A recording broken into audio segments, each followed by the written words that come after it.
Mary Shelley's Frankenstein, or the Modern Prometheus, is a gothic horror novel about a young scientist named Victor Frankenstein who creates a monster in an unorthodox experiment. The films that I have chosen to study are all adaptations of Shelley's novel, and they are the 1931 film Frankenstein, directed by James Whale, the 1957 film The Curse of Frankenstein, directed by Terence Fisher, and the 2015 film Victor Frankenstein, directed by Paul McGuigan. The horror genre was established in 1931 with the release of two films, Dracula and Frankenstein. The film has universal themes that would have resonated with audiences in 1931. The first of which is relationships. The text has a romantic side plot between Henry Frankenstein and his fiancée Elizabeth. The caring nature of Henry also creates a juxtaposition between humanity and the monster. This also serves to attract audiences who at the time were more accustomed to the drama and romance genres. Survival and safety, both personal and public. The film follows Henry in his plight to save his friends and family from the monster he has created, as well as the public's once it escapes. This may have resonated with audiences as they have been affected by the Great Depression, as the monster may be seen as a metaphor for the lack of financial security and stability. The loss in this film is highly personalised through the death of the little girl Maria. The death of the little girl would have been seen as outrageous in the 1930s. So much so that it was censored, and the scene in which Maria dies was removed. Her death is still known to the audience, but they do not see it. The ethics of the film. Creating a monster from the remains of the dead that have been dug from their graves, and the deaths of many, especially a child, was seen as an immoral and wrong. There were many groups that wanted the text removed from cinemas due to its blasphemous nature, as religion was still a prominent part of American society. Audiences today would be less likely to see the issue of concepts such as playing God and death, as secularization and desensitization have affected society. They may, however, take issue with the representation of women, who are always seen to be the victim who needs to be protected. The star of the film is undoubtedly Boris Karloff, who rose to fame thanks to this role. With 80 previous roles, he had gone relatively unnoticed until his role as Frankenstein's monster. His role in the film has made him an icon in the horror genre and film history. In 1931, Mordaunt Hall, the first regularly assigned film critic of the New York Times, gave a highly positive review of Frankenstein, calling it the most effective thing of its kind.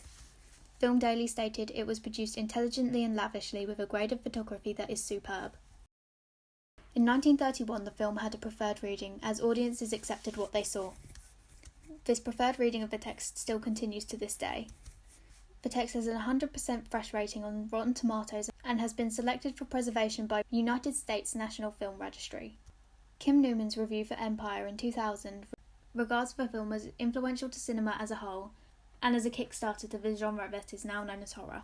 At the time of its release, audiences would have been familiar with the concept of Frankenstein, due to the popularity of Shelley's novel and the various stage adaptations. The text would have been predominantly viewed by audiences for entertainment purposes. However, due to the text being a pivotal point in the horror genre, it has become a film classic, which would suggest that for a modern-day audience the uses and gratifications have shifted for more educational purposes. This may, however, deter certain audiences who place stigma on films that are regarded as classics. This is as they perceive them to be old and boring.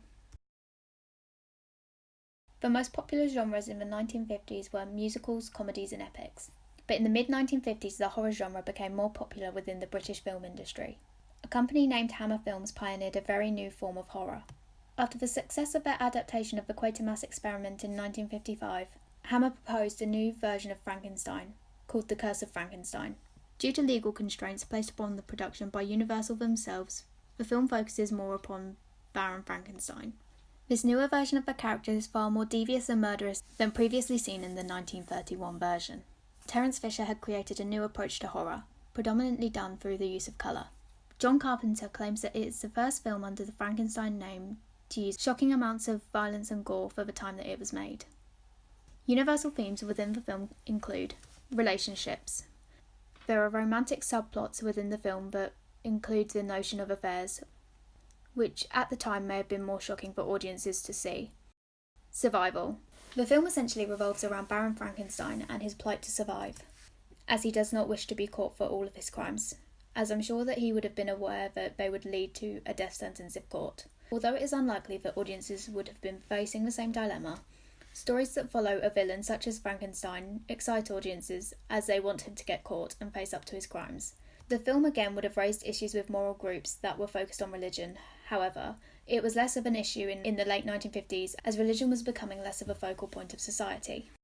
Women are still portrayed as weak and powerless within the film. This may have been seen as acceptable during the time of production, however, now would be faced with an oppositional reading due to its sexist notion that women are in need of men's protection and that they are objects rather than human beings.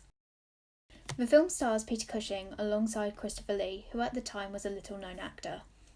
Their respective roles in these films have made them icons in the history of film, and for Lee, boosted him to stardom.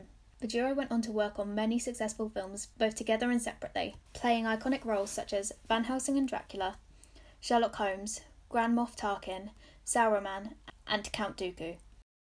The film outraged many reviewers. Dilys Powell of the Sunday Times stated that it left her unable to defend cinema against the charge that it debases. In the UK, the Monthly Film Bulletin claimed that the Frankenstein story was sacrificed by an ill-made script, poor direction and performance, although it does complement the use of colour and the film's score. Reactions in the United States were mixed. The Film Bulletin called it a rattling good horror show. On the other hand, Bosley Crowther of the New York Times suggested that everything that happens has happened the same way in previous films. Variety were complimentary of Cushing's performance as Baron Frankenstein. This suggests that critically, at the time of release, the film had a negotiated reading. As for many, they may not have liked every aspect, but found some aspects enjoyable. The public, however, loved it, having a preferred reading. This is evident by the fact that it is estimated to have grossed 70 times its production cost during original theatrical release. It's also important to note that directors such as Martin Scorsese and Tim Burton have paid tribute to it as an influence on their work. The uses and gratifications of this film would have been very similar to the 1931 Frankenstein film. They were more likely to be for entertainment or escapism than any other purpose. And again, like the 1931 Frankenstein film, it is now seen as a classic within the horror genre, and in today's society may be used by audiences for educational or information purposes. Victor Frankenstein was released in 2015, by which point there had been at least 34 films based on Shelley's novel, the majority of which are categorised within the horror genre. This has led to the need to innovate. The issue with this is that audiences have come to expect certain codes and conventions from films using the Frankenstein story. Thus, straying too far from what audiences are familiar with could be detrimental. The film follows the life of a genius runaway from a circus, who takes the identity of Victor Frankenstein's roommate, Igor Strassman. This is a new perspective to view the story from, and audiences would be able to witness Frankenstein become the legend that audiences are familiar with. Critics have suggested that this is an unimaginative retelling of Frankenstein that is foreshadowed by its far superior predecessors. It has been suggested that the film is more of a science fiction drama than a horror film that may deter audiences' viewership, as they may not consider it to be a proper Frankenstein film. The most popular film genres around this time were action films and science fiction films. Victor Frankenstein definitely incorporates the codes and conventions of these genres, and it could be suggested that this may have created an oppositional reading from audiences, as it did not meet the expectations that they held of a Frankenstein film. The text is, however, complemented by the performances of both Radcliffe and McAvoy. Radcliffe and McAvoy are both very well-known actors, known for giving a superb performance. Audiences have expectations of these actors and may be attracted to the text due to them being part of the film. There was no demand for another Frankenstein film, thus the use of these actors may be seen from the perspective of Dyer's star theory as stars as capital, in which stars are used to attract audiences to a text. Radcliffe is often associated with playing roles within the fantasy and supernatural horror genre. For him to then play a role within a similar genre, the audiences are going to get the performance that they wish to see, as well as providing them with familiarity. On the whole, the film has received an oppositional reading from critics and audiences, with a 24% fresh rating on Rotten Tomatoes and a 6 out of 10 on IMDb. James Bernardelli, for Real Views, stated that the screenwriter Max Landis has reduced Mary Shelley's cautionary tale to a bad comic book, bereft of soul and intelligence. Kath Clark for Time Out opened her review, "Oh, the horror. What the hell were the makers of this monstrosity thinking?" General audiences had a similar response, referring to the film as dull, unimaginative, boring, and monstrously stupid. The uses and gratifications of this text would most likely be for entertainment or escapism purposes. as the text provides audiences with an escape from real life into an era that is vastly different from our own, whilst for some providing enjoyment whilst viewing. Audiences may also view the text for personal identity, as they are familiar with the Frankenstein story and wish to explore others' interpretations of it, perhaps because they are fans of Radcliffe or McAvoy's work, wishing to see another of their performances. Both Frankenstein and The Curse of Frankenstein were pioneers of new concepts within the horror genre and thrived.